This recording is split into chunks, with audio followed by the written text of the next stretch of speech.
In 1969, probably the strangest story hit American radio airwaves. A caller to the Russ Gibbs Show in Detroit, Michigan had one question. I want to talk to you about McCartney being dead, and what does all that mean? Well, Russ Gibbs was startled. What does he mean, McCartney being dead? And then the listener started to bring up a number of clues, either in Beatles songs or on Beatle album covers, that even made Russ Gibbs call England to find out, was Paul dead? Here's the legend. The Beatles had not performed after 1966. They went into the studio. The music changed. The Beatles changed. The Revolver album came out, Sgt. Pepper's. The Beatles had mustaches and beards. And they weren't exactly the same sounding Beatles that had swarmed audiences with the Ed Sullivan Show. Something had to have happened. And the rumor was that Paul McCartney was killed in a car crash and that an imposter had been brought in by the label to take his place. Because perhaps Beatle records wouldn't sell without the cute one's presence. And sometimes bands aren't accepted when they make changes. So the Beatles, John Lennon, George Harrison, and Ringo Starr decided to put clues to let their fans know that this was an imposter and it was not Paul McCartney. Now, some of the clues were silly and ridiculous. Anything that made Paul look different, that was up to choice. However, some of the clues may have been guided looking or guided listening. For instance, if you played a track backwards and you can say, at the end of Strawberry Fields, does it really say, I buried Paul? Or does it say cranberry sauce? I guarantee you, if you listen, you can hear either message if you set your mind to it. However, the third clue was the most important, the third category, because those clues were planned by the Beatles themselves. So I'm going to share one that I think is the smoking gun behind the Paul is dead rumors. All you need is the Sgt. Pepper's cover and a straight edge mirror.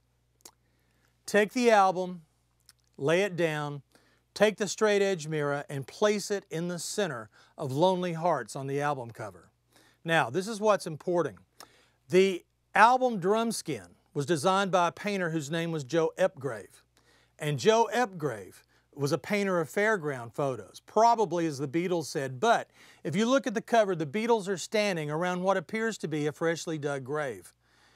I know through research that there were two drum skins designed for the cover. Both are different except for one thing, the phrase Lonely Hearts. And the font is completely different from Sgt. Pepper's and Club Band. If you take the mirror, place it in the center, it spells out a cryptic message. Going from left to right, the message reads, numeral 1, which would be I, then IX, which is 9, and then it spells he die. And between he and die is a diamond-shaped arrow that points straight up to Paul McCartney and down to the grave. Now, when you first see this, you'll say, well, maybe one of the Beatles, the one with 9 letters, he die.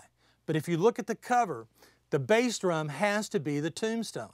Because after all, wasn't the painter's name Epgrave, like epitaph? So it has to give you the name of the person and the date of his death. So, look at it this way. The two ones form 11, the 11th month, November. And the numeral 9, November the 9th, he died. Now what's odd, in at least 2 Beatle publications, they mention a car accident that Paul McCartney may have been involved with on November 9th, 1966. If you check the date, you'll find it's a Wednesday. This accident supposedly occurred at 5 o'clock in the morning. Now, when you turn the album cover over on its front so you can see the back, it was the first time in history that lyrics were printed on the back of an album cover. You'll notice the Beatles are facing the camera. Well, 3 of the Beatles are. McCartney has his back. He's different than the others. And George Harrison standing, pointing with his thumb to the line, she's leaving home, the very first line of the song. And do you know what that line says? Wednesday morning at 5 o'clock as the day begins. The exact day, the exact hour, and the exact moment that Paul McCartney may have entered into rock and roll heaven. Now, what are the odds that that message would turn up on the Sgt. Pepper's cover on the front and back? Was it planned by the Beatles? Was the purpose to sell records? Was it to give a warning that this was an imposter? Or was it the over-imagination of many zealous fans? Well, that we may never know. But a few years later, on the anniversary of Paul's supposed demise, Paul McCartney cut an album called Paul is Alive, or Paul is Live, as he walks across Abbey Road. So the message may be that the Beatles had probably one of the greatest gags in rock and roll history, but unfortunately they've chosen not to reveal the whole story. This is Gary Patterson. Thanks for walking with me on the dark side. You know, you may think some of these stories are fact and some are fiction, but one thing for certain, you'll never listen to your music exactly the same way again.